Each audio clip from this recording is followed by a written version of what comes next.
Diamlah dan ketahuilah bahwa aku adalah Tuhan. Demikian firman-Mu pada kami pada siang hari ini. Tuhan, terima kasih Engkau mengangkat kami menjadi anak-anak-Mu. Apa yang telah kami lakukan untuk layak menerima itu? Siapakah kami? Sehingga kami layak menerima perlakuan seperti ini. Dari Raja di atas segala Raja, Tuhan di atas segala Tuhan. Biarlah mengasihi-Mu menjadi cita-cita kami yang tertinggi. Mengasihi Tuhan dengan segenap hati, pikiran, dan akal budi. Sehingga segenap jiwa dan kekuatan menjadi kerinduan kami yang paling mendalam, ya Tuhan. Terima kasih Tuhan, biar kami memulai tahun ini dengan prioritas yang tidak terbolak-balik, tapi prioritas yang benar. Tuhan di atas segalanya, Tuhanlah segala-galanya. Tuhan, kami mengasihi-Mu karena Engkau mengasihi kami lebih dulu. Terima kasih Tuhan Yesus. Haleluya. Aku mengasihi Engkau Yesus dengan segenap hatiku. Aku mengasihi Engkau Yesus dengan segenap jiwaku. Ku renungkan firman-Mu siang dan malam. Ku pegang perintah-Mu dan ku lakukan.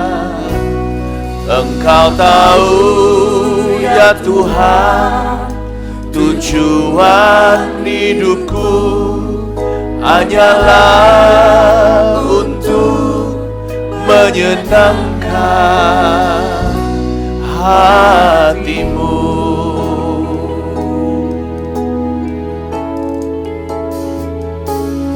Aku mengasihi Engkau Yesus dengan segenap hatiku. Aku mengasihi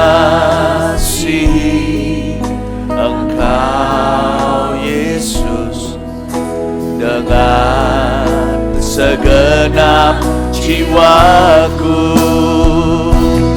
Ku renungkan firman-Mu siang dan malam. Ku pegang perintah-Mu dan ku lakukan. Engkau tahu ya Tuhan, tujuan hidupku hanyalah untuk menyenangkan hati-Mu. Ambil Alkitab-Mu, pegang seperti ini sebagai simbol cinta akan firman-Nya. Firman-Mu siang dan malam, ku pegang perintah-Mu dan ku lakukan. Engkau tahu ya Tuhan, tujuan hidupku hanyalah untuk menyenangkan hati-Mu, menyenangkan hati-Mu. Hanyalah untuk menyenangkan hati-Mu. Hanyalah untuk menyenangkan hati-Mu. Mari kita beri tepuk tangan bagi Tuhan yang kita kasih dan sayang. Haleluya. Sebelum kita duduk kembali, berikan ekspresi kasih yang paling sederhana dengan memberi salam shalom kanan kirinya sekali lagi dan katakan Happy New Year. Semoga Tuhan memberkatimu. Puji Tuhan. Silakan duduk kembali. Hari ini yang live streaming mengikuti kebaktian ini banyak sekali, jadi saya tidak akan sebut satu persatu. Nanti setengah khotbah sendiri. Seluruh satelit kita bergabung di mana-mana serentak menyongsong kebaktian subuh pukul 5 waktu Indonesia bagian Barat, pagi hari sekali, keesokan hari. Kita sudah tidak sabar, itu yang sudah dinanti-nanti, yaitu kebaktian Encounter Me. Bagi Anda yang live streaming, juga bukan di satelit, tapi pribadi lepas pribadi sampai seluruh dunia, tidak ada jarak dalam hadirat Allah. Amin. Siapa sudah tidak sabar? Besok kita ketemu di sini. Haleluya ya. Dan juga seluruh satelit kita juga live streaming mengikuti langsung, live. Pastikan datang lebih pagi, karena pengalaman sebelum-sebelumnya, pukul 3 sudah ada yang datang. Bukan bangun tidur, sudah ada di sini, pukul 4 sudah penuh. Karena itu datanglah lebih awal ya. Nah, sebelum saya sampaikan khotbah awal tahun ini, saya membawa sebuah video untuk refresh memory. 2014 bulan Januari kita mengadakan kebaktian subuh pagi yang kita beri judul Good Morning Holy Spirit. Biar kita saksikan ini, mempersiapkan hati untuk besok pagi dan juga supaya hati kita sekali lagi dibuat sangat warm oleh Tuhan karena hadirat Allah ketika fajar yang paling indah. Berikan tepuk tangan untuk Tuhan.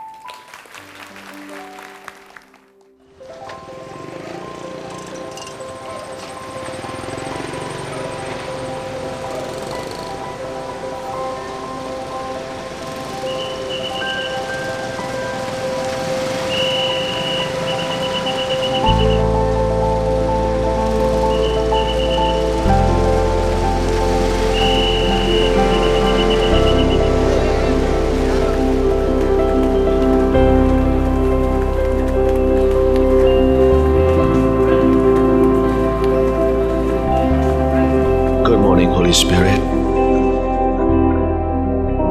Selamat pagi Roh Kudus. Kesan-kesan saya waktu dengar acara ini adalah yang pasti exciting banget karena kita mau bertemu dengan pribadi Roh Kudus itu sendiri, dan yang kedua pastinya ada hal-hal luar biasa yang akan Tuhan siapkan untuk kita semua di tahun 2014 ini. Soalnya kan Tuhan kita setia, jadi kita mau belajar setia dari muda gitu. Anak-anak juga merasakan bahwa mereka antusias untuk mengikuti ini. Saya cuman ingin belajar menjadi seorang murid yang baik aja lah. Kalau saya sih ingin lebih melekat lagi sama Tuhan. Ya itu, excited ketemu sama Roh Kudus pagi-pagi. Tadi bangun jam 3 kurang. Tadi pagi bangun jam 4. Tadi bangun jam 3. Jam 3. Bangun jam 3. Sungguh Tuhan, hati kami Kau bawa masuk ke dalam tahta Allah. Betapa suci dan indah.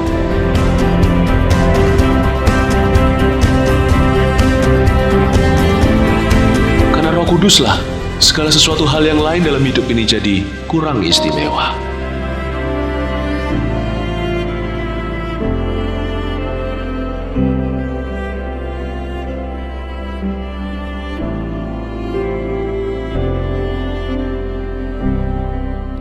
Haleluya.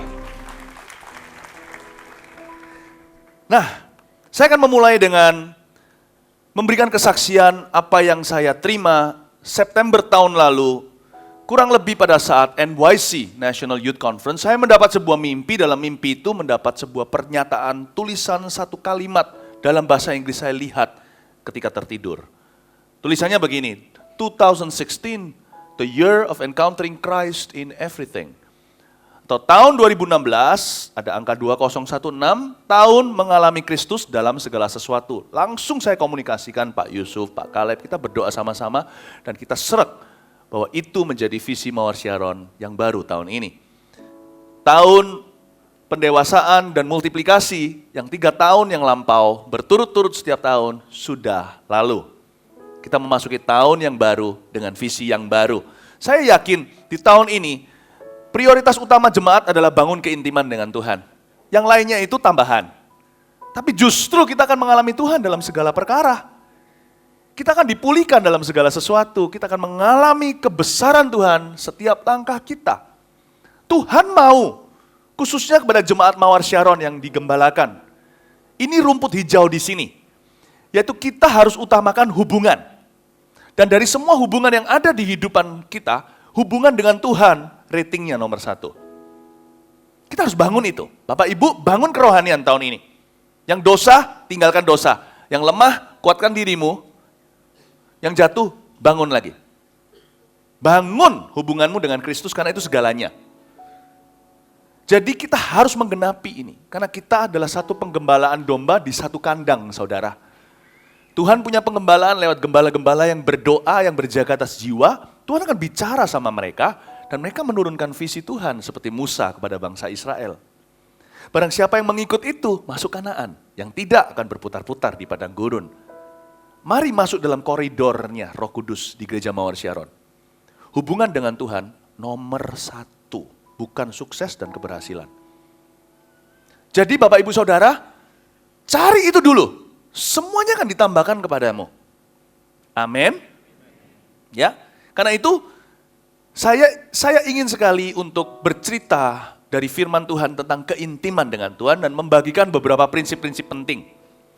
Untuk besok, mempersiapkan diri untuk besok waktu kita memasuki ibadah Encounter Me atau alamilah aku, kata Tuhan kepada gereja ini. Kita buka sama-sama di Lukas pasal 5, sebuah encounter, sebuah perjumpaan Petrus dengan Yesus. Kita akan melihat beberapa prinsip profetik di dalam cerita ini untuk membuka wawasan kita, apa itu Encounter Me? Kalau Tuhan bilang alami aku, pasti ada sesuatu. Lukas 5 ayat 1. Ya, kita akan mengcover seluruh cerita ini ayat 1 sampai ayat 11. Jadi semua jemaat di mana-mana sekarang, Jakarta, Medan, Tondano, yang dekat Sidoarjo sampai yang ke Papua saat ini yang mendengarkan ibadah per berapa ratus, per berapa ribu orang. Jangan ada jarak ya, Anda bersama kami di satu ruangan, namanya hadirat Tuhan. Ya, mari sekarang saya akan baca ayat ini. Judulnya penjala ikan menjadi penjala manusia. Ayat 1. Pada suatu kali Yesus berdiri di pantai Danau Genesaret. Sedang orang banyak mengerumuni dia hendak mendengarkan firman Allah. Stop. Ayat pertama, skenario ibadah atau yang kita kenal sebagai nama kebaktian seperti ini. Itu masih di taraf biasa. Karena di taraf ibadah atau kebaktian, orang datang itu bercampur baur motivasinya. Karena itu kalau kita menilai sebuah gereja dari sekedar hari Minggu yang datang, tidak objektif saudara. Bisa jadi ada orang yang masih keluar kata-kata kotor atau kasar ketika nanti keluar. Tidak mencerminkan, karena orang yang datang hari Minggu tidak bisa dikendalikan. Orang datang pergi, keluar masuk, siapapun bisa ada di sini. Tapi Tuhan cinta semua orang. Sekalipun ini adalah skenario biasa, ini penting bagi Allah. Tangan Tuhan tidak pernah menolak orang yang datang padanya, maling pun Tuhan terima. Tuhan sayang, Tuhan cinta, Tuhan sayang semua. Tapi enggak berarti 100% hadirin itu sungguh-sungguh mencari Tuhan dengan segenap hati atau mencintainya. Enggak tentu, motivasinya lain-lain. Ya, karena itu keintiman tidak bisa hanya sekedar dalam kebaktian. Kita harus menemukan di luar itu juga membangun keintiman dengan Allah. Ini penting supaya semua orang dengar firman Allah. Firman harus diberitakan bahkan lewat media, masuk YouTube segala. Tahukah Anda khotbah-khotbah minggu gini masuk semuanya ke YouTube kami. Semua orang bisa menyaksikan. Semua orang bisa mendengar. Tapi hati kami adalah kepada jemaat yang mau bertumbuh. Ayat 1 bicara tentang setia, ini adalah permulaannya. Tapi Yesus itu Allah yang sangat pribadi. He is a personal God. He is an intimate God. Dia adalah Allah yang sangat intim sekali. Kalau saya bilang intim itu bukan bicara soal seks. Itu hanyalah salah satu manifestasi keintiman berkat Allah dalam pernikahan. Keintiman yang besar dengan I huruf besar intim itu adalah hubungan dengan Allah. Itulah sebabnya kalau orang mencari keintiman, kepuasan batin lewat seks, dari seks lepas seks perempuan dari satu pria pada pria yang lain, laki-laki, womanizer kepada wanita dan sebagainya, akan menemukan kehampaan. Orang tidak bisa mengerti kata, tidak bisa puas batinnya, merasa intim, puas di area batin itu kalau tidak mencari Yesus. Karena itu Bapak Ibu Saudara, tinggalkan dosamu. Yang kau cari adalah Yesus kok. Kalau ada di sini yang masih terlibat dalam dosa seksual imoralitas, perselingkuhan, cari kepuasan di tempat yang salah. Ada pepatah berkata, siapa mengetuk pintu pelacuran, yang dia cari sebenarnya adalah Tuhan, cuman dia nggak sadari. Dia keluar dari pintu itu, dia lebih kosong dari sebelumnya. Dia tidak menemukan air hidup itu. Please, Bapak Ibu, jemaat kami sendiri, jemaat Kristus yang dipercayakan pada kami, dengarkan, percayalah suara gembalamu. Yang kau cari itu Tuhan, uang tidak bisa memuaskanmu. Harta mau dicari seberapa, ternama mau sampai kapan. Yang kau cari itu sudah ada dekat padamu. Dia ada di hatimu, dia ada di mulutmu, firman Allah itu. Yesuslah kepuasan kita. Karena itu membangun keintiman dengan Allah, itu sumber bahagia. Jangan kejar yang lain. There is no purpose, tidak ada tujuan di dalamnya. Ya, ayat 1 di situ Tuhan membuka tangan buat semua orang. Tapi ayat 2, Tuhan mulai zero in. Tuhan mulai fokus, mulai zoom kalau itu kamera kepada beberapa orang. Di ayat 2 dikatakan ia melihat 2 perahu di tepi pantai. Tahukah Bapak Ibu Saudara, dia melihat hidupmu. Dia rindu membangun hubungan yang indah denganmu. Sekalipun sekarang kita berlumuran dosa. Waktu Tuhan melihat 2 perahu itu di tepi pantai, Petrus belum mengenalnya. Yesus sudah mengenal Petrus karena dia tahu segala sesuatu. Tahukah sekalipun hari ini kita berlumuran dengan dosa, kita gagal total, Tuhan tetap rindu memulihkan hubunganmu dengannya. Karena dia adalah Allah hubungan. He is a personal God. Dia Allah yang sangat pribadi. Dia Allah yang sangat intim dengan ciptaan yang paling mulia yaitu manusia. Dia lagi mencari jalan untuk menjalin hubungan dengan Anda. Tidak pernah ada ayat yang mengatakan kita yang mengetuk pintu Tuhan, bukan? Kalau Tuhan mendengarkan, mau terima kita, kalau Tuhan mau layakkan kita, kita masuk makan dengan dia. Bukankah ayatnya sebaliknya? Tuhan yang ngetuk pintu kita. Hanya satu agama di atas muka bumi yang Tuhannya cari umatnya. Yang lainnya umatnya soro-soro cari dengan parah sekali, dengan melukai diri mencari Tuhannya dengan 1001 syarat. Hanya ada satu agama di dunia ini yang Tuhannya mencari umatnya, yaitu kekristenan. Kasih tepuk tangan untuk Tuhan. The year of encountering Christ, tahun mengalami Kristus ini terbuka lebar dari seluruh gereja Mawar Sharon, jemaat gereja Mawar Sharon, dari yang paling suci sampai yang paling najis. Buang dosamu. Tuhan masih mau. Tuhan masih mau dirimu. Dan Tuhan belum selesai. Masih banyak yang Tuhan mau kerjakan. Sekalipun kau sudah gagal, sekalipun sudah hamil di luar nikah bagi beberapa, katakan teenagers atau beberapa ABG, Tuhan masih mau anak itu, jangan digugurkan. Tuhan masih punya rencana atasmu dan atas anak itu. Tapi rencananya bukan lagi rencana A kan, rencananya B. Gak apa-apa, Tuhan ciptakan alfabet itu A sampai Z kok. Rencana B sama indahnya dengan rencana A. Kalau hari ini engkau berbalik kepada Tuhan. Come back. I love you, kata Tuhan Yesus. Saya ini kan cuma kepanjangan lidah Tuhan. Come back, kata Tuhan. I love you. Khotbah juga bisa dipakai Tuhan.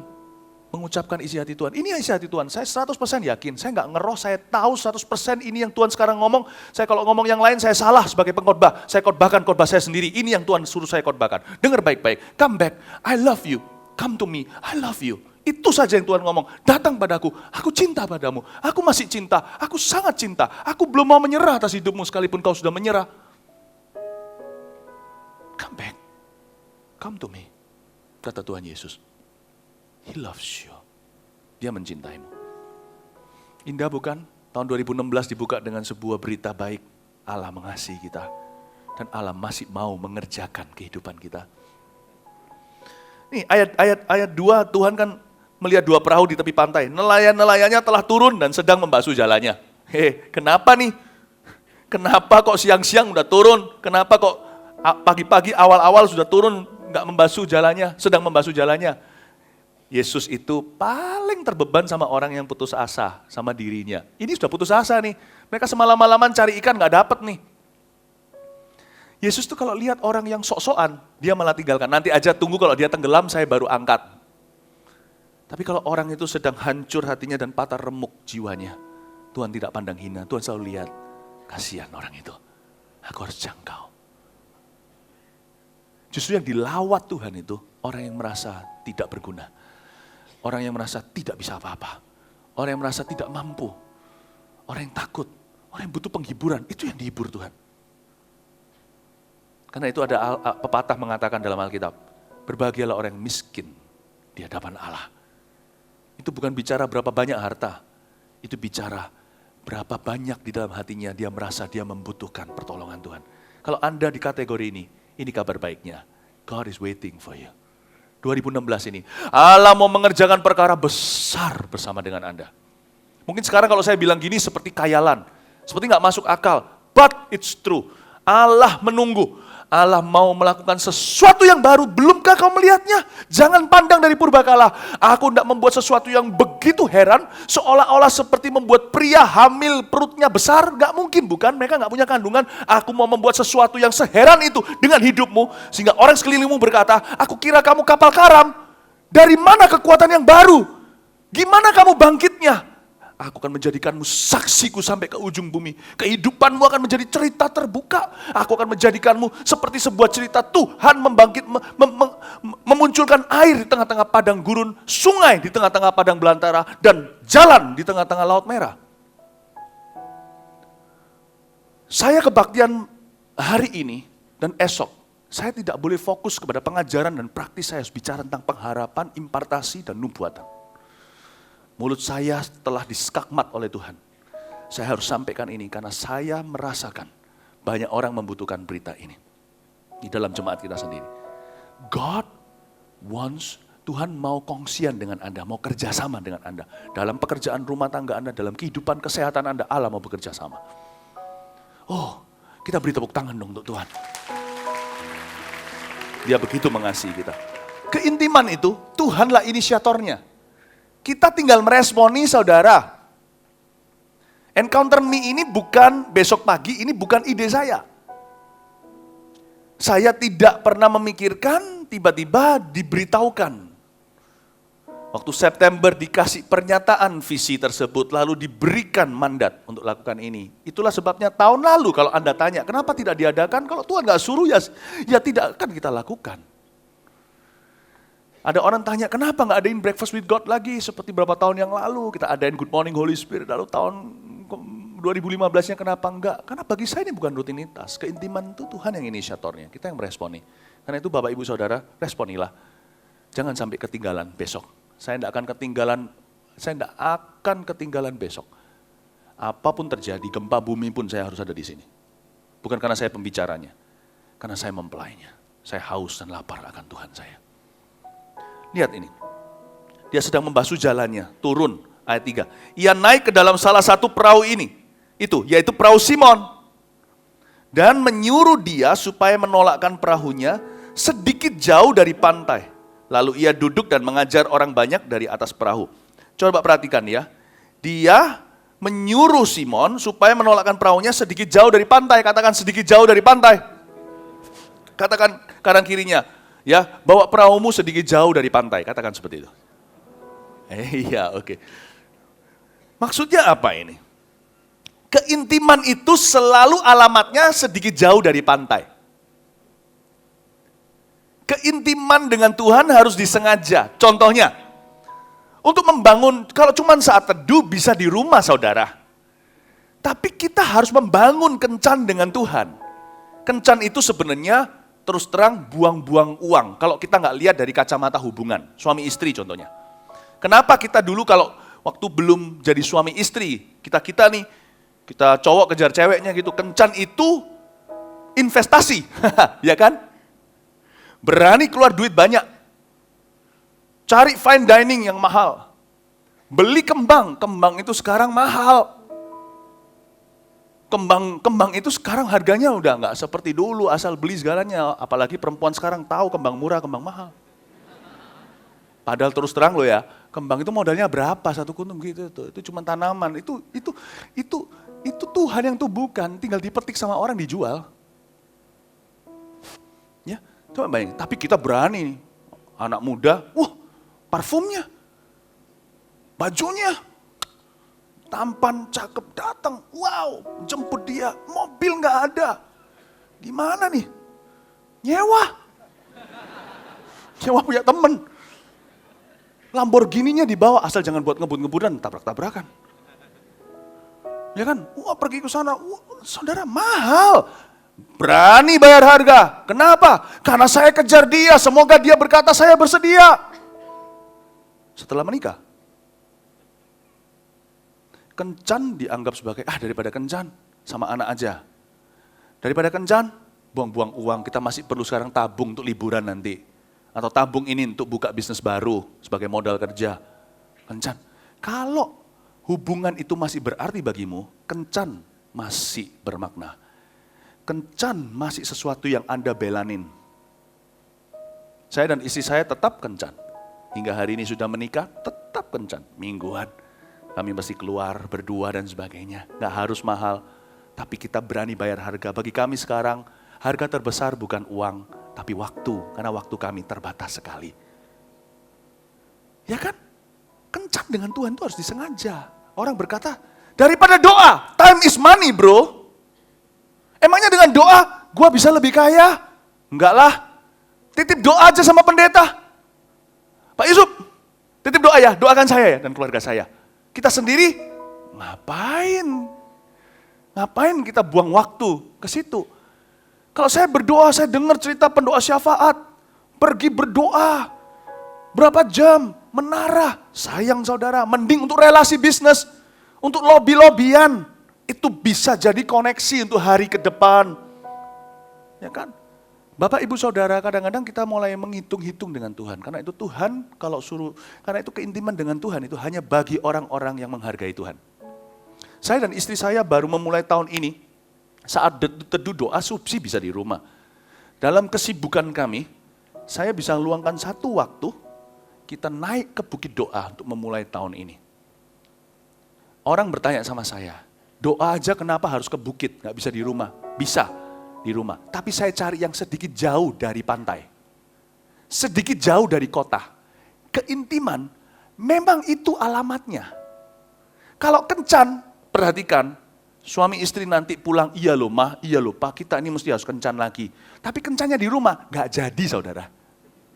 Ayo taruhan kalau perlu. Gak mungkin jadi. Kencannya kalau di rumah, nanti anak laki, kencannya di rumah, nanti telepon ngatur apa, ini itu, nggak mungkin. Kencan matikan HP, pergi sedikit jauh dari kebisingan, pergi ke tempat yang disengaja, direservasi dulu kalau perlu, ya kan? Janjian dari jam berapa ke jam berapa, itu milik pasangan kita, itu bukan buang-buang waktu, kalau dipikirkan secara praktis memang nggak berguna, tapi secara hubungan, saudara, itu luar biasa. Dengan Tuhan juga sama, kalau kita mau hitung-hitungan, mending kerja, dapat imbalan. Mending lakukan sesuatu, tanggung jawab kita banyak kelar. Ngapain kita menyembah, memuji, luangkan waktu dengan Yesus, baca Alkitab, dapat apa? Kalau orang sudah kehilangan visi hubungan dengan Allah, dia akan berbicara demikian. Kalau bagi orang itu, Allahnya masih seorang pribadi yang sangat dia kasihi, dia tidak akan perhitungan dengan cara demikian. Saya dan istri saya naik ke bukit doa, kami mencar, istri saya cari satu gazebo, saya pergi satu tempat sendiri, kita berdoa. Cuman worship, menyembah, dan berkata Tuhan semua orang Happy New Year, Happy New Year, Happy New Year. Saya belum Happy New Year dengan Tuhan. Tuhan Yesus, speak to me, I love you. Bapak ibu saudara, itu yang saya maksud dengan kencan harus disengaja. Bapak Ibu juga, kalau kita lagi mau berdoa, Anda perlu cari kamar sendiri. Ya kan? Sedikit jauh dari pantai itu, sedikit jauh dari keramaian. Kalau Anda lagi bangun rumah, saya sarankan kalau Anda punya modal, punya dananya untuk bisa ngatur dekorasinya, saya sarankan bisa minta sama arsiteknya, satu area itu dikhususkan sebagai ruang doa. No phone there, no TV. Doa di kamar aja tantangannya besar. Televisinya, teleponnya, apalagi doa di dapur, makannya. Sedikit, hikmatnya Tuhan itu luar biasa. Kamu kalau mau intim sama aku, tunjukkan serius kata Tuhan, sedikit jauh dari pantai. Yesus mau doa sama Bapaknya, intim dengan Allah Bapa, dia meninggalkan 12 rasul tinggal 3, masih sisa 9, 3 itu pun dia tinggalkan 1 lemparan batu. Lumayan jauh loh, kalau Anda pernah lempar batu, itu berapa meter dia menjauhi mereka, sedikit jauh dari murid-muridnya, agar dia bisa bersekutu dengan Bapaknya, dan malaikat muncul dan memberi dia kekuatan ketika peluhnya menjadi darah. We need a special time. Kencan dengan Tuhan itu harus ada waktu dan tempat yang ditentukan, harus disengaja. Nggak bisa berada di tempat dan waktu seperti biasanya sambil lalu, sambil melakukan tugasnya, sambil menjalin hubungan yang intim dengan Tuhan. Nggak bisa. Harus ada harga yang dibayar. Mesti itu. Sama dengan kencan dengan pasangan kita. Akan ada harga yang dibayar. Ada make up-nya, ada persiapan hatinya. Kalau yang perempuan pakai lipstiknya, yang laki-laki pakai parfumnya, ada sesuatu yang dipersiapkan. Dan itu perlu bukan hanya dengan manusia, terlebih dengan Allah. Allah, manusia itu bisa kencan tahu karena manusia diciptakan dalam gambar dan rupa Allah. Terlebih lagi Allah rindu untuk, jangan salah tangkap kata-kata saya, karena ini sudah konotasinya kotor di dunia hari ini. Tapi tetap bersih bagi mereka yang berpikiran bersih. Allah rindu pacaran dengan kita. Khotbah saya ini gak praktis kan? Apa hubungannya ini dengan business deal yang harus saya buat besok? Apa hubungannya dengan kanker dan kesehatanku, dengan kemoterapi? Nggak ada. I just want to speak about relationship with God. Awal tahun ini. Hal yang gak berguna itu loh. Tapi untuk itu Yesus mati bagimu dan bagiku. Untuk mengembalikan pacaran itu, persekutuan itu. Itu yang disebut kali, carilah dulu kerajaan sorga. Cari dulu, jangan cari janjinya. Cari pemberi janjinya. Don't chase the promises, chase the promise giver. Amin Bapak Ibu Saudara. Sedikit jauh dari pantai, katakan sedikit jauh dari pantai. Ya, berikutnya ayat 4.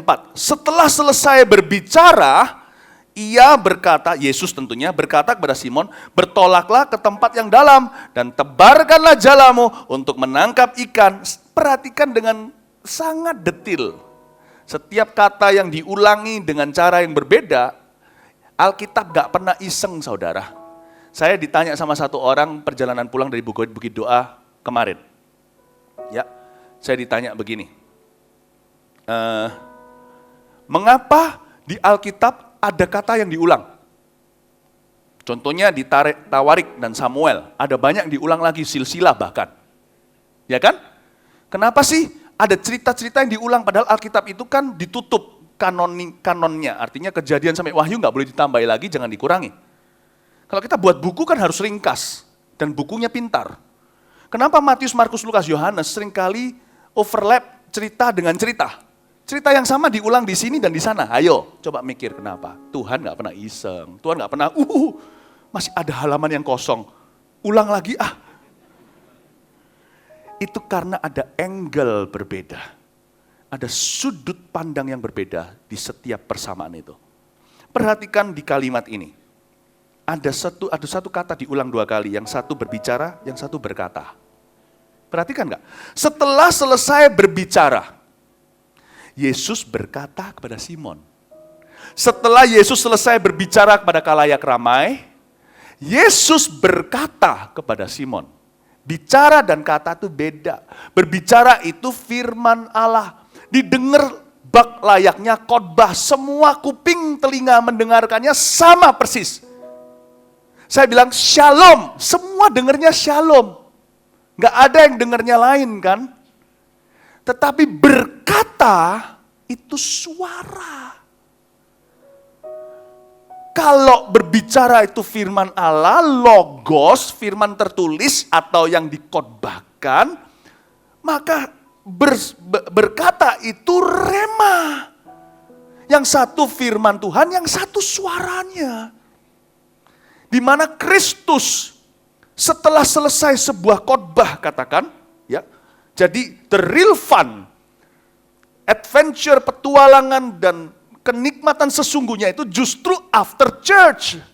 Setelah gereja atau setelah sebuah khotbah. Di mana Kristus akan secara spesifik berbicara kepada setiap pribadi lepas pribadi. Disitulah power, miracles, mujizat dan kuasa itu terjadi itu melalui rema, bukan logos. Tapi logos itu perlunya di mana? Nah kalau rema-remaan kan nggak mari-mari nanti, nggak selesai-selesai. Aku mendengar suara audible, ambillah istri tetanggamu. Anda bisa langsung lawan dengan logos. Yesus waktu dicobai berkata, ada tertulis. Lu jangan lampaui yang tertulis. Yang tulis itu juga Tuhan. Tuhan itu tidak schizophrenia, dia nggak psikopat. Tuhan itu tidak gila, Tuhan itu tidak sakit jiwa. Dialah gembala jiwa. Ada tertulis, jangan berzina. Siapa menentang itu? Dia sedang menantang Tuhan yang punya kunci maut di hidup orang itu. Kekekalan itu di tangan Tuhan, bukan di tangan aparat, bukan di tangan orang yang punya senjata, bukan di tangan hakim, bukan di tangan manusia. Jangan takut sama manusia yang bisa membunuh tubuh. Takutlah Tuhan yang setelah tubuhnya terbunuh, lemparkan jiwamu hidup-hidup ke neraka. Takut itu sama sono. God is an amazing God. Wow. Bapak Ibu Saudara, kalau ada orang rema-remanya ngawur, Anda bisa konfrontasi dengan logos. Wong ada tertulis, jangan menyembah Allah lain. Setan minta tunduk di kau tahu sama Tuhan Yesus. Tuhan bilang gak mau. Ada tertulis, sembahlah Tuhan Allahmu. Ada tertulis, manusia hidup bukan dari roti saja. Orang Indonesia paling bangga dengan pernyataan Tuhan ini karena kita makan nasi. Tapi dari setiap firman yang keluar dari mulut Allah. Ini luar biasa. Tapi meskipun demikian, rema itu penting saudara. Karena tidak semua, sekalipun logos kita sudah tahu, Kejadian sampai Wahyu, ada hal-hal tertentu yang ketika berdoa, saya waktu pilih sekolah Alkitab contohnya dulu, waktu saya jalan, saya dengar suara di hati saya lembut gitu. Ketika saya cari Yesus berdoa puasa, mencari pengarahan hidup saya atau direction of my life, Tuhan bicara sama saya lihat beberapa college university yang paling jauh itulah sekolah saya, kuliah saya. Dan itulah pilihan Tuhan ketika Tuhan taruh di hati saya, ini nak, ini sekolah yang kutentukan untuk kamu. Gak ada kan di ayatnya, saya buka di kitab Tesalonika pasal 2, Philip Mantova pergi ke Columbia Bible College di Clearbrook, Kanada. Gak ada. Ada waktunya kita perlu dengar suaranya. Dan menguji suara itu dulu, apakah betul dari Tuhan atau tidak. Tapi orang yang dekat sama Tuhan, lebih peka saudara. Suara Tuhanlah yang membuat kita berhasil. Suara Tuhan yang akan membuat kita benar-benar menang di tahun ini. Jangan percaya dengan apa kata orang, aduh manusia itu loh, orang buta memimpin orang buta sama-sama jatuh ke selokan. Kenapa sampai sekarang ya, orang-orang dunia masih percaya kepada orang-orang dunia? Padahal prediksi manusia tentang ekonomi, amburadul semua. Bahkan intelligence pun, intel-intel di dunia yang paling top pun bisa kacau balau. Bisa salah info yang fatal. Manusia itu tidak maha tahu. Siapa pintar akan cari dari dia yang tahu segalanya. Dan suaranya lebih berharga dari emas, perak, dan permata. Dan suara itu hanya ada di mana? Tempat terdalam. Coba lihat ayat itu. Saya baca lagi ayat 4. Setelah selesai berbicara, ia berkata kepada Simon, bertolaklah ke tempat yang dalam. Dan tebarkanlah jalam untuk menangkap ikan. Ke tempat yang dalam, katakan tempat yang dalam. Itulah sebabnya saya suka kalau lagi cari Tuhan saat teduh atau doa khusus ke bukit doa atau di ruang doa atau gimana. Saya, by the way, salah satu hal yang saya luput untuk bikin sebenarnya di dalam rumah saya adalah ruang doa secara khusus. Ruang tamu ada, kamar tamu ada. Dan saya nggak punya itu, jadi saya harus pintar-pintaran ngatur. Karena terlalu banyak sekali yang namanya distraction kalau kita tidak hati-hati. Kan itu nggak salahnya, namanya rumah bahagia ya begitu.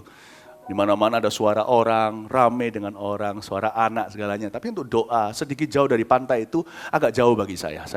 Tapi saya bersyukur saya tinggal di Surabaya sini dekat Prigen ada bukit doa sendiri. Ayo ke sana kalau memang belum pernah. Saya bisa lari ke situ sebentar dan berdoa. Dan jadi kalau saya nggak punya ruang doa sebenarnya. Jadi kalau saya saat teduh dengan akal-akalan, dengan waktu saya sendirian, kita bisa berdoa dan sebagainya. Dan Bapak Ibu Saudara, tempat yang dalam itu butuh konsentrasi. Tempat yang dalam itu butuh sendiri, solitary place or secret place with God.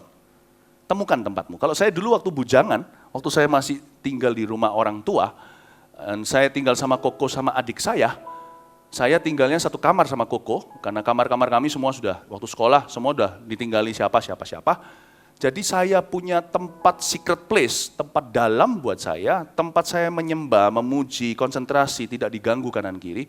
Itu tak ada TV, tak ada semuanya. Itu yang handphone tentunya tidak saya bawa masuk ke hadirat Tuhan. Handphone saya taruh di luar ya. Tempat saya itu tempat cuci baju dulu. Jadi tempat itu tempat yang kudus. Tempat mesin cuci. Nah di situ. Jadi kalau saya menyembah itu ada suara lagi, kalau ada suara cucian paling enak. Teriakan saya tidak terdengar di seluruh rumah. Saya berdoa. Nah tempat yang dalam. Itulah sebabnya Bapak Ibu Saudara, kalau kita lagi saat teduh, saya secara pribadi suka membaca firman setelah saya memuji dan menyembah dan berdoa. Beda. Kalau Anda baca Alkitabnya, terburu-buru, tergesa-gesa, asal-asalan, ya Anda dapat sesuatu. Tapi Anda tidak akan dapat banyak. Anda bisa dapat logos, tapi akan sedikit dapat rema. Zamannya Eli, sebelum Samuel ada, dikatakan bahwa waktu itu penglihatan jarang, firman Tuhan pun tidak sering. Padahal sudah ada Taurat. Sudah ada gulungan papirus itu. Tetapi suara Tuhan jarang. Karena jarang orang mencarinya. Nggak ada tempat yang dalam. Ikan-ikan yang paling indah dan besar di dalam lautan samudera itu ada di bagian yang terdalam. Di permukaan jarang saudara, kecuali ikan-ikan kecil-kecil itu. Lewat kalau kita hati-hati melihatnya. Bapak Ibu Saudara, jangan Anda harapkan ketika saya dulu naik kereta api pergi ke Semarang lalu lagi menggenang air, ada musim-musim basah atau musim-musim hujan. Kadang-kadang saya itu orangnya suka ikan, soalnya dari kereta api jendelanya saya melihat itu ada ikan kecil gitu atau hitam gitu. Ya, itu seneng saya. Bodohlah saya kalau saya menunggu ikan hiu. Mana hiunya? Anda harus ke tengah laut. The greatest blessings are kept for the intimate. Berkat terbesar disimpan bagi yang paling intim. Sadarkah Anda? Ada ayat yang berkata, Tuhan bergaul karib dengan orang yang takut akan Dia dan perjanjiannya diberitahukan kepada mereka. Akan ada penyingkapan janji pribadi Tuhan kepada orang itu yang tidak bisa gagal. Dan itu hanya diberikan di tempat mendalam. Itulah sebabnya kalau datang ke gereja, jangan pernah punya prinsip, aku toh tidak musikal. Ya, jadi aku datang cuma untuk khotbahnya, datang 5 menit sebelum khotbah. Pulang 5 menit sebelum khotbah selesai. Anda cuma dapat khotbah, nggak dapat suara. Saya berani pastikan. Hanya orang yang datang, ya, dan mempersiapkan hati, menyediakan hatinya, datang. Saya belajar banyak dari istri saya soal itu. Dia selalu on time. Ya, saya bukannya nggak mau on time, tapi kadang-kadang mungkin karena pelayanan saya di kalangan anak muda katakan agak menonjol. Jadi kalau saya datang itu lebih pas. Kadang-kadang saya menyembunyikan diri dulu sebelum waktu-waktu dekat karena saya nggak mau distracting. Kayak kemarin di Bukit Doa, saya datang pada suasana lagi kusuk doa.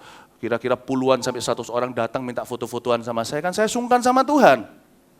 Orang datang cari Tuhan, saya datang malah ganggu orang doa. Padahal saya nggak, datangnya gini loh, hai aku di sini. Saya udah sembunyi-sembunyi. Sometimes I have to keep myself away. Bukan karena saya apa. Just setiap orang beda-beda. Tapi istri saya selalu punya prinsip. Aku datang kebaktian harus lebih pagi. Harus lebih awal. Dia datang harus sebelum ibadah dimulai. Dan dia mau berdoa. Biasanya yang dapat banyak. Saya pernah curi-curi lihat catatan-catatan khotbahnya. Banyak sekali. Pak peduli siapa yang khotbah, belajar dapat ini dan dapat itu. Kaya firman yang ada di dalam hidupnya. Bapak Ibu Saudara, biasakan yuk Datang kebaktian jangan mefet. Coba katakan, jangan mefet. Nanti kesempret Chevrolet. Nggak bisa, pikirannya itu pikiran karnal, duniawi sekali. Gua datang nanti aja sebelum khotbah. Yang penting kan cuma khotbahnya, siapa bilang persembahan itu pun bagian penyembahan, makanya namanya persembahan. It's worship. It's worship. Ketika hati kita, saat hati kami mulai menyembah, berkat-Mu atas kami, Tuhan. Berkatnya bukan berkat fisik, jasmani, materi, tapi firman diberikan. Kalau Tuhan mau melakukan sesuatu yang fisik, Dia sampaikan firman dulu dan menyembuhkan-Mu. Berkat-Mu atas kami, saat kami berkumpul, Roh-Mu bekerja, ajar kami memuliakan nama-Mu. Ketika hati kita diajar oleh Roh Kudus waktu menyembah untuk memuliakan Tuhan, baru kala hati kami mulai menyembah. Itu kadang-kadang perlu 40 menit, karena pikirannya masih kompor, udah mati belum? Gak bisa 5 menit. Berkat-Mu atas kami Tuhan, disingkapkan, celing, bisa lihat keajaiban dalam firman. Mazmur 119. Berkat-Mu atas kami, kala hati kami mulai menyembah. Oh, kedagingan ini susah, mulai itu butuh setengah jam. Berkat-Mu atas kami Tuhan, kala hati kami mulai menyembah. Berkat-Mu atas kami. Itulah sebabnya saya juga suka waktu yang nyeleneh. Waktu saya doa tahun 2000 kemarin di Bukit Doa, saya ceritakan itu. Tahun 2000 saya menangani youth-nya Gereja Mawar Sharon, lagi keadaan sakit hati, 100 orang tersisa. Pemimpin lama mengkhianati kepercayaan mereka. Saya pegang itu, kepercayaan dari Pak Yusuf. Tolong pegang anak-anak mudanya. Saya nggak punya modal. 100 orang kepahitan. Saya siapa? Saya nggak kenal mereka, mereka nggak kenal saya. Modal saya cuma satu. Tuhan! Modal saya cuma satu. Kalau saya ke tempat yang dalam, ikannya akan banyak. 153, yang artinya akulah Allah. I am God. Saya buat komitmen tiap hari, syafaat, pukul 12 malam, midnight. Ketika istri anak sudah tertidur, ya, waktu istri, sudah, dan di situ saya ke sofa saya berdoa kadang sampai jam 4, kadang sampai jam 6, saya berdoa. Ada orang tanya kepada saya, kenapa doanya malam-malam? Karena saya nggak banyak saingan. Tempat yang dalam, sedikit jauh dari pantai, sedikit nyeleneh dari waktu orang. Kalau di Amerika banyak yang doa, Tuhan lagi sibuk jawab doa di sana, di sebelah bumi bagian Asia. Saya satu dari sedikit orang-orang yang masih melek saat itu, berseru pada Tuhan, jernih saudara udaranya. Dan sebelum pukul 5 saudara-saudara kita dari iman, dari kepercayaan yang lain mulai berdoa, doa saya sudah sampai sana dulu, sebelum terlalu banyak traffic jam di sana sini. Itulah sebabnya besok pukul 5 pagi, ketika kita belum pikir tentang semua urusan kantor kita taruh semuanya. Kenapa Januari sebelum kita lebih sibuk lagi tahun ini? Let's come ke tempat yang dalam, datang menyembah dan berkata, Tuhan, aku mau membangun hubungan denganmu, itu segalanya bagiku. Dan orang yang membangun hubungan yang intim dengan Tuhan, ada 3 berkat yang akan terjadi, tulis baik-baik. Yang ke-1,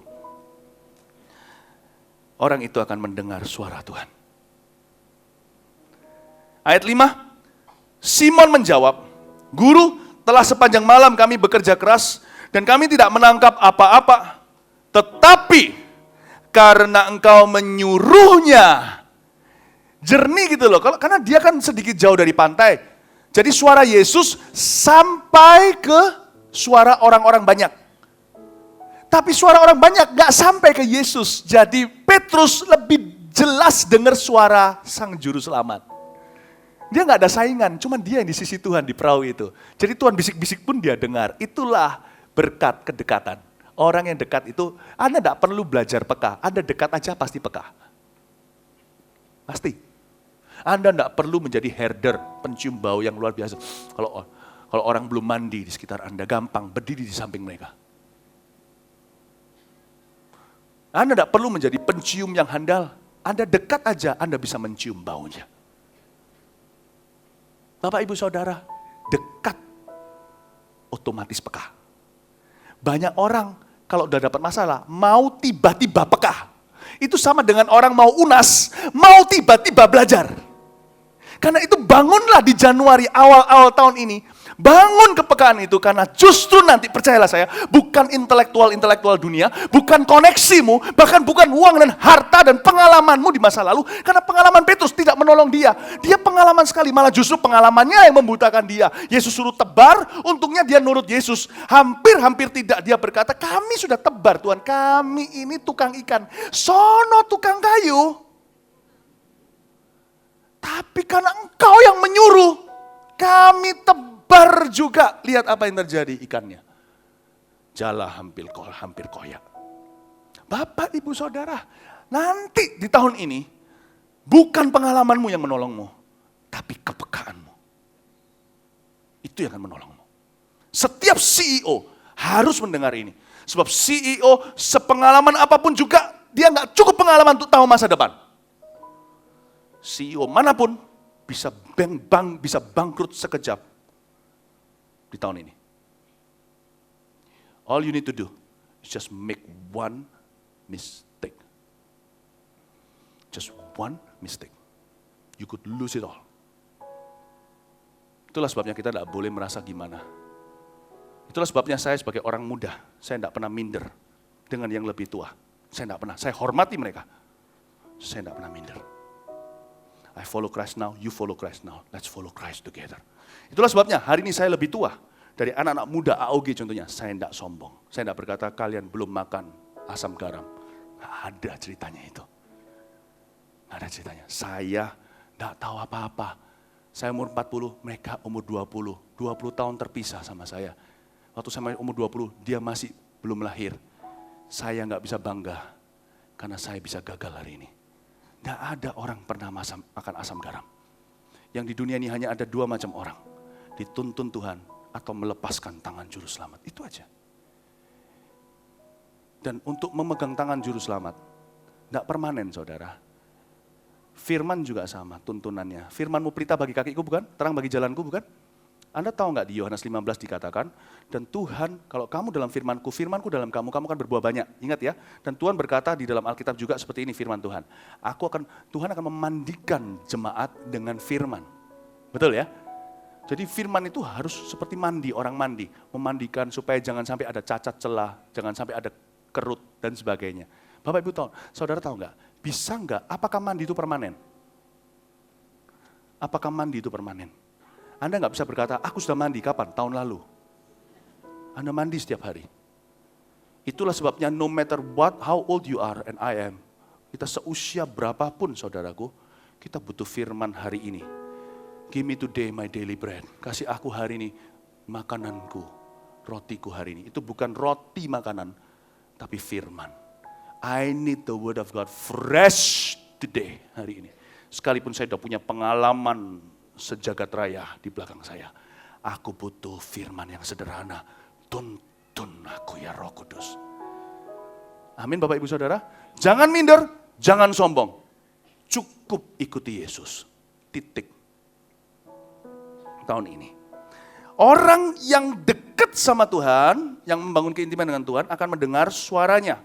Petrus berkata, engkau menyuruh aku menebarkan jala juga. Lalu ayat 6, dan setelah mereka melakukannya, mereka menangkap sejumlah besar ikan sehingga jala mereka mulai koyak. Ayat 7, lalu mereka memberi isyarat kepada teman-temannya di perahu yang lain, supaya mereka datang dan membantunya. Dan mereka itu datang, lalu mereka bersama-sama mengisi kedua perahu itu dengan ikan, hingga hampir tenggelam. Yang kedua, orang yang menjalin hubungan yang intim dengan Tuhan, pasti akan melihat atau mengalami kemuliaan Tuhan. Gak ada orang pegang setrum 1000 watt, gak terjadi apa-apa. Gak ada orang yang pegang puncak jubah Tuhan, pendarahannya gak berhenti. Tidak ada orang yang mendekat kepada dia, tidak berubah. Tidak mungkin. Tidak mungkin. Orang yang menjalin hubungan yang intim dengan Tuhan, bukan hanya mendengar suaranya, tapi akan mengalami kemuliaannya. Ya, saya jelaskan ini kemuliaan yang dialami oleh Petrus dalam bentuk penyertaan Tuhan di dalam pekerjaannya, karena waktu itu Petrus belum rasul. Waktu itu Petrus adalah penjala ikan. Jangan lihat profesinya lah, Tuhan sama di segala profesi, karena itu ada kata-kata seperti ini, Tuhan itu sama dulu, sekarang, selamanya. Kalau dulu, sekarang, selamanya sama, Tuhan itu juga sama timur, barat, utara, selatan. Nggak peduli profesi apa. Bapak, Ibu, Saudara, Tuhan akan menunjukkan penyertaannya yang ajaib, sampai pada taraf di mana si Petrus merasa berdosa. Lihat ayat 8. Ketika Simon Petrus melihat hal itu, ia pun tersungkur di depan Yesus dan berkata, Tuhan, pergilah daripada aku karena aku ini seorang berdosa. Pertanyaannya kalau kita lihat ayat 8, Petrus itu melakukan dosa apa kalau dia tertuduh hari itu? Tidak, saudara. Ini bukan merasa berdosa karena dosa. Ini merasa berdosa karena dia mengalami kemuliaan Allah. Dia berkata, oh my goodness, you are God. Saya membaca ini, hati saya gemetar dengan sukacita. Apa yang Tuhan sediakan ya buat jemaat gereja Mawar Syaron? Tentunya yang mata kita belum pernah lihat, telinga kita belum pernah dengar, yang belum pernah muncul dalam pikiran kita, itu yang Tuhan sediakan. Amin Bapak Ibu. Sampai pada titik kita akan berkata, wow, Tuhan, aku ini orang berdosa, kok layak kau perlakukan seperti ini? Salah satu hal yang akan terjadi tahun ini bagi orang yang mencari Dia, ini janji Tuhan. Dan saya tidak mengatakan ini dari roh yang duniawi, tapi dari roh kasih. Tuhan akan pulihkan apa yang hilang di hidup. Saya ulang, Tuhan akan pulihkan apa yang telah hilang dan dicuri oleh belalang pelahap. Saya ulang, Tuhan akan pulihkan apa yang telah diambil setan dari hidup. Saya ulang, Tuhan akan pulihkan apa yang kau sangka telah hilang, Tuhan akan kembalikan. Mau tahu kata pulih? Pulih itu artinya kembali. Pulih itu artinya kembali, tapi pulihnya Tuhan itu bukan break even. Pulihnya Tuhan itu bukan break even. Saya pernah bicara seperti ini kepada satu orang dan hutangnya segini. Pada waktu tahun depannya, saya tidak pernah beritakan prosperity gospel Injil kemakmuran. Karena itu penghinaan. Tapi saya beritakan bahwa seperti rasul-rasul ketika mulutnya penuh dengan bahasa lidah, dia tafsirkan pertama kali itu waktu Pentakosta. Mereka menceritakan perbuatan Tuhan. Perbuatanmu besar, perbuatanmu besar, perbuatanmu besar. Kita beritakan perbuatan Tuhan. Saya beritahu sama orang itu bahwa Allah sanggup menolongnya. Tidak pernah saya berikan harapan palsu. Tahun berikutnya, persis tutup tahun, hutangnya segini kan? Sama Tuhan dibalik. Surplusnya segini. Kalau pulih versi manusia, hutang segini, pulih itu berhenti di sini, break even namanya. Tuhan itu diputarkan. Dan orang itu berkata, Tuhan maha besar, versi orang Kristen maksudnya. Haleluya. Dan dia berkata, oh haleluya, kasih tepuk tangan tuh Tuhan. Kalau Anda minta berkat sama Tuhan, mintalah yang gak masuk akal. Kalau masuk akal, usahakan sendiri. Jangan kita malas beralasan pakai mulut kita minta-minta sama Tuhan. Kalau sudah bisa, nggak usah minta. Minta itu yang Anda nggak bisa. Mintalah dengan tulus. Tapi banyak orang tergesa-gesa. Minta kemuliaan sama Tuhan dari jauh. Bukan dari tempat yang dalam. Nah itu kesalahan. Ketika di dalam cerita di Alkitab orang yang minta Tuhan tunjukkan kemuliaanmu, tapi mereka dari jauh, orang Farisi contohnya ahli Taurat, tunjukkan satu tanda dari sorga, kami akan percaya kepadamu. Tuhan bilang, nenek, Tuhan bilang gitu. Tuhan berkata, kamu ini sesat. Aku tidak memberimu tanda lain kecuali tanda Nabi Yunus. Tanda Yunus tidak akan kuberikan kepadamu lebih daripada itu. Maksudnya Tuhan bilang nanti aku akan bangkit. Ya kan? Ada orang yang menantang Tuhan gini, Tuhan gak tunjukkan. Karena mereka jauh. Lain cerita dengan Musa di Keluaran 33. Tuhan, perlihatkan kemuliaanmu. Wow, Tuhan berkata, kamu berdiri sebelah situ, di dekat gunung batu itu, tanganku akan menutupimu, kamu akan lihat belakangku. Aku akan tunjukkan kemuliaanku. Dia bisa lihat punggungnya Tuhan. Oh my goodness, luar biasa, siapa pernah alami itu? Tuhan gak tersinggung, Tuhan malah bilang, aku berkenan kepadamu. Karena Musa intim dengan Tuhan. Kalau kita minta Tuhan tunjukkan kemuliaan, kalau kita minta Tuhan tunjukkan kemuliaannya kepada kita, dari jauh itu namanya mencobai Tuhan.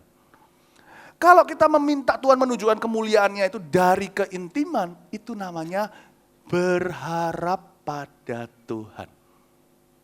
Bedakan Bapak Ibu Saudara. Tuhan tidak tersinggung. Amin. Kalau nggak percaya, coba lihat. Tiba-tiba kalau ada satu cowok nih kejar cewek, tiba-tiba dia datang, nomor teleponnya berapa? Anda akan anggap itu permintaan kurang ajar. Tapi kalau cowok yang tanya itu adalah teman baiknya, karena nomornya hilang, dengan senang hati, tak kasih PIN sekalian. Lihat kedekatan itu pengaruh. Maria Marta contohnya. Marta minta sama Tuhan bangkitkan Lazarus, Tuhan malah kasih dia doktrin dan teologia.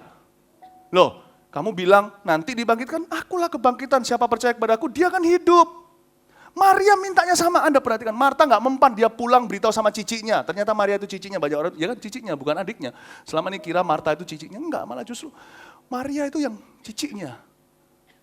Malah dia nggak sibuk, dia tahu gimana memisahkan mana waktu yang tepat untuk intim dengan Tuhan, mana waktu untuk bekerja. Kalau Marta kerja doang.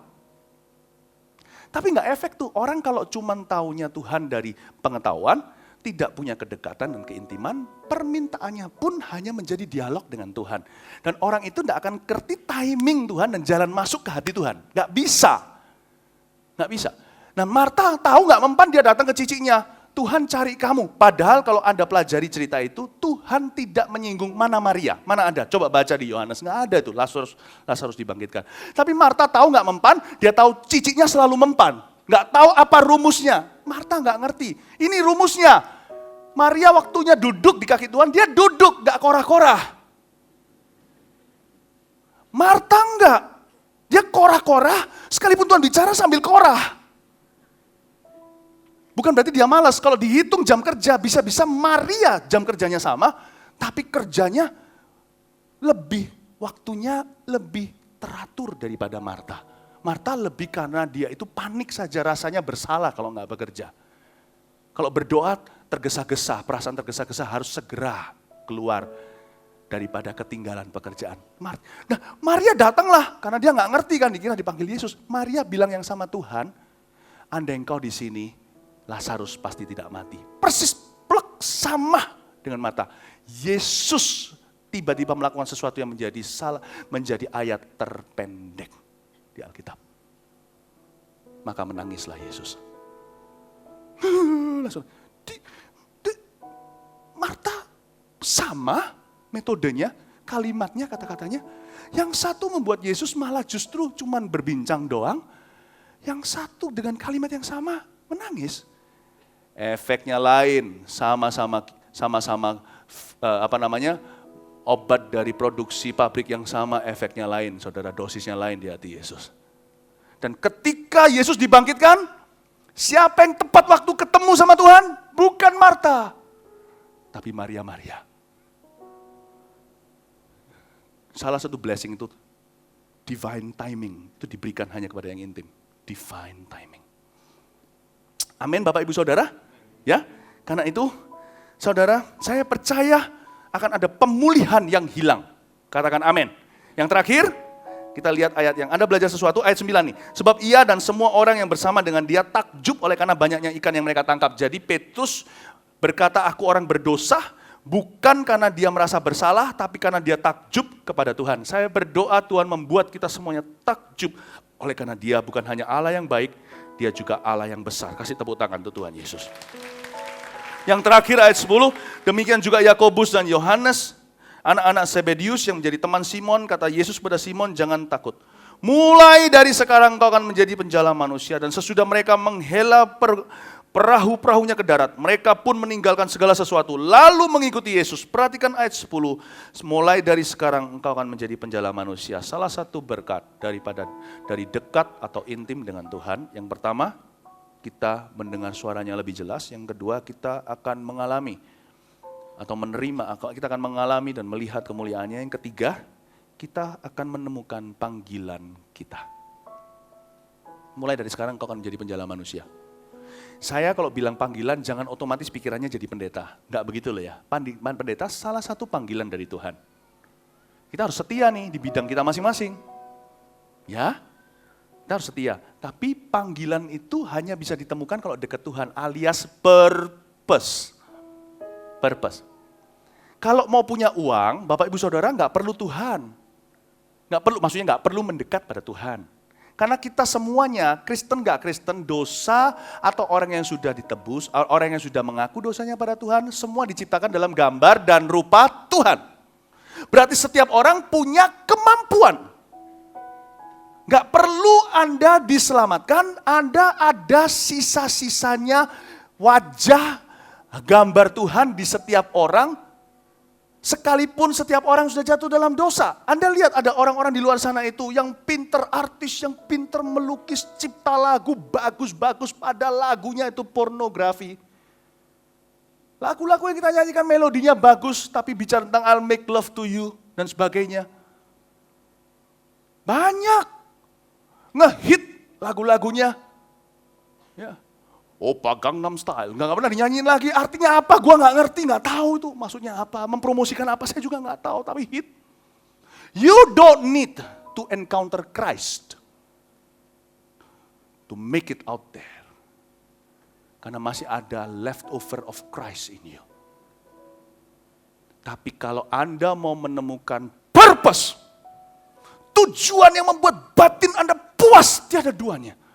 Di dalam harta yang Anda dapat dan peroleh. Di dalam sukses, dalam apapun yang Anda lakukan. Hanya dekat Allah saja aku tenang. Daripadanya lah keselamatanku. Hanya dekat Tuhan. Saya berdoa besok Anda datang siap. Ada beberapa instruksi. Perhatikan, saya sudah selesai firman. Sekarang saya beritahukan pada Anda persiapan Anda besok pukul 5 datang ke sini. Jangan datang sini pukul 5 pagi waktu Indonesia bagian Barat karena ini live streaming. Datanglah lebih pagi. Ya, saya akan khotbah sampai kebaktian terakhir, jadi saya nggak tahu apa saya bisa tidur. Tapi Anda yang bisa tidurlah lebih awal supaya besok semangatnya segar. Datang, bangun tidur di sini jam 3, jam 4 sudah ada yang datang. Ya, dan saya mau dorong Anda untuk datang lebih awal. Oke, dan waktu datang ke sini, perhatikan, tolong jaga sikap. Jaga sikap ketika Anda keluar rumah, sudah mulai menyembah. Kebaktian tidak dimulai di Gereja Mawar Syaron gedungnya, tapi kebaktian dimulai di Jemaat Mawar Syaron. Ketika mereka meninggalkan rumah. Ketika Anda tutup pintu kunci, jangan lupa, Anda masuk ke mobil kendaraan atau naik kendaraan umum, atau Anda share mobil dengan sesama jemaat, seperti yang dikatakan tadi, supaya jangan terlalu banyak di parkiran, supaya mobilnya bisa dikendalikan jumlahnya. Ketika Anda mulai keluar rumah, jangan gosip, jangan negatif, jangan sia-sia, gantikan lagu yang ada di mobil dari yang lagu-lagu, bababes, apa?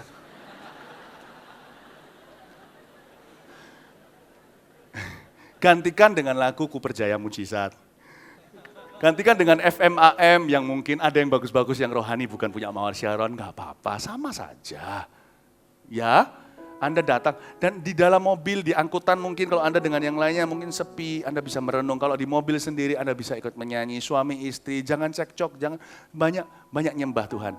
Nyembah sepanjang perjalanan ya. Anda pasti menyembah lebih banyak karena perjalanan saya nggak panjang, cuma berapa langkah. Pak Asam 70, saya cuma 25 sampai ke sini. Ya, nanti Anda bisa mulai menyembah, jaga hati, terus menyembah. Kebaktian tidak mulai countdown di sini, dimulai countdown dari Anda meninggalkan rumah Anda. Datang lebih awal.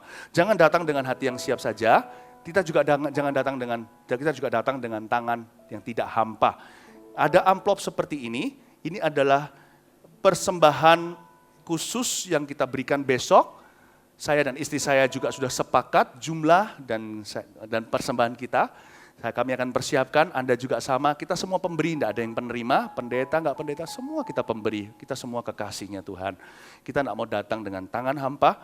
Di sini ada amplop yang akan Anda terima, yang sudah Anda terima di Warta, judulnya Encounter Me juga. Ini semua persembahan besok, semua untuk memberkati rumah Tuhan yang baru, yaitu pembangunan gedung Gereja Mawar Syaron Pusat. Kasih tepuk tangan untuk Tuhan Yesus. Tanya Tuhan dulu, apa yang terbaik yang kita bisa berikan. Yang terakhir, buklet ini saya nggak perlu ulang lagi, tapi sudah diumumkan tadi, ada puasa, ya. Ayo kita ikut puasa, 21 hari saja, 12 Januari 1 Februari, Anda puasa bisa skip 1 meal, makannya malam doang atau nggak makan malam atau makan tapi nggak makan malam atau mau puasa lebih lama terserah. Yang pasti hatinya harus waktu puasa harus benar untuk tujuan yang benar. Ada panduannya di sini ya. Mari kita memulai tahun ini dengan mengutamakan keintiman dengan Tuhan. Mari kita semua bangkit berdiri. Haleluya. Bapakku rindu menyenangkanmu, ajarku lebih dalam untuk mengenalmu.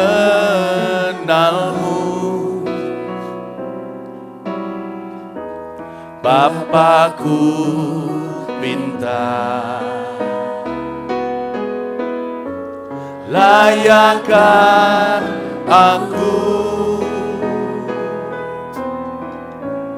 bawaku untuk menyembahmu di balik tirai yang suci. Bertemu muka dengan muka, tenggelam di dalam kasih-Mu Bapa. Oh Tuhan, ku rindukan selalu diam dalam bait-Mu.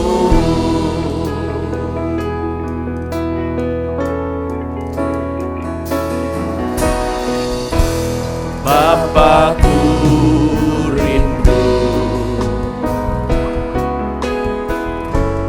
menyenangkanmu, ajarku lebih dalam untuk mengenalmu. Mari kita siapkan hati kita untuk esok hari, katakan Bapakku pinta layakkan aku, bawaku untuk menyembahmu di balik tirai yang suci. Bertemu muka dengan muka, tenggelam di dalam kasih-Mu Bapa. Oh Tuhan, ku rindukan selalu diam dalam bait-Mu. Bertemu muka dengan muka, tenggelam di dalam kasih-Mu Bapa. Oh Tuhan, ku rindukan selalu diam dalam bait-Mu. Bertemu muka dengan muka, tenggelam di dalam kasih-Mu Bapa. Oh Tuhan, ku rindukan selalu diam dalam bertemu muka dengan muka, bertemu muka dengan muka, tenggelam di dalam kasih-Mu Bapa. Oh Tuhan, ku rindukan selalu diam dalam angkat tanganmu, katakan bertemu muka dengan muka, tenggelam di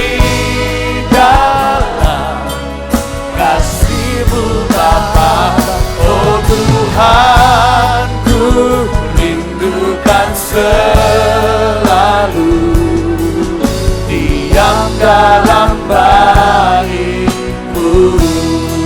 Haleluya, diam dalam baitmu. Haleluya, diam dalam baitmu.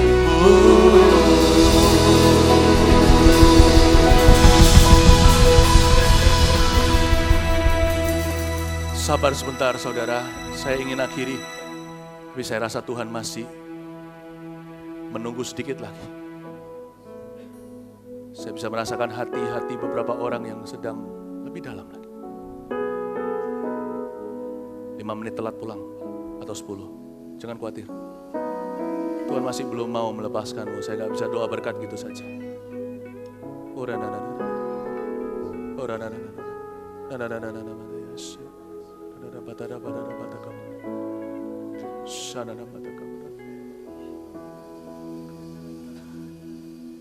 Ku ingin tetap di sini menikmati bait-Mu. Ku ingin tetap di sini dan memandang indah wajah-Mu.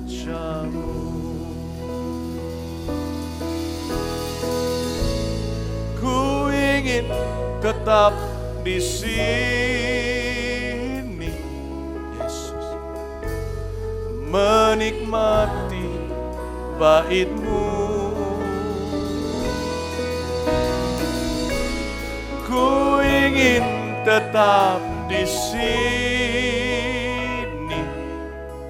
dan memandang indah wajah-Mu.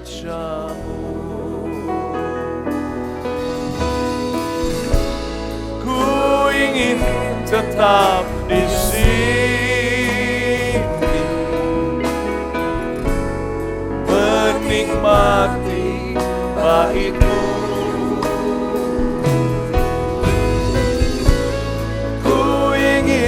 Tetap di sini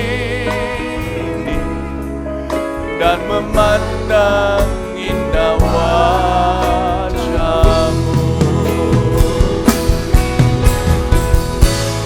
Ku ingin tetap di sini menikmati bait-Mu.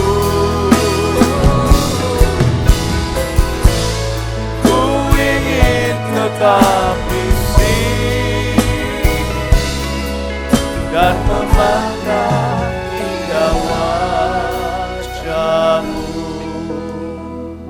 Pulanglah membawa hadirat Tuhan. Angkatlah tangan, terimalah berkat dari Allah Bapa. Terimalah kasih sayang Tuhan Yesus, pengurapan dan penyertaan dari Roh Kudus setiap jemaat. Tuhan mengasihi-Mu. Tuhan belum selesai dengan kita.